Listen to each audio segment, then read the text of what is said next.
The Port of Melbourne is Australia's largest general and container port and handles almost 7,000 containers per day. A Victorian Parliamentary Committee is looking into the port's proposed lease. Well, the lease of the Port of Melbourne is going to be a very long-term transaction for Victoria.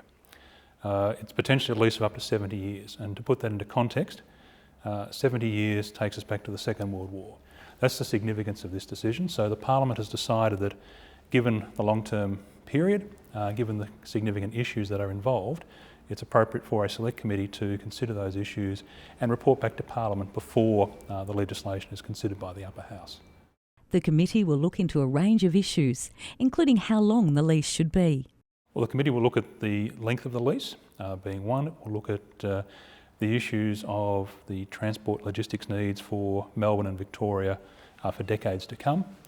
Some of the commercial factors around the lease as to how it's going to operate, who will be the beneficiaries of the lease, the regulatory framework, for example, whether it will allow vertical integration of different port businesses, what type of competition will be allowed between the businesses, and how they'll be regulated.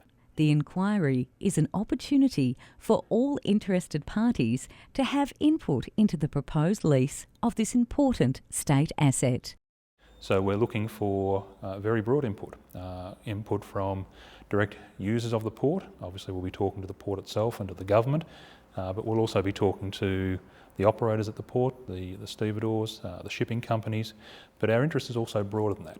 We want to talk to representatives of local communities, those that are affected, those that are bayside, that are potentially affected by the shipping channels and by environmental considerations there. To kick off the process, the committee visited the Port of Melbourne to view it in operation. Well, site inspection was very helpful because it allowed the committee members to appreciate the asset we're talking about, exactly how large the port is, what it spans, and this is a site of literally hundreds of hectares. So it's quite a complex piece of infrastructure because it does involve so many different sites operated by so many different tenants.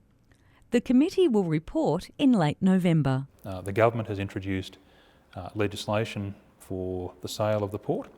That's part of the story because the legislation doesn't cover all aspects relevant to the sale of the port. But the Parliament will have to consider that legislation, and the expectation is that this inquiry will give some useful guidance. For more information on the inquiry, visit the committee's website at www.parliament.vic.gov.au/POM.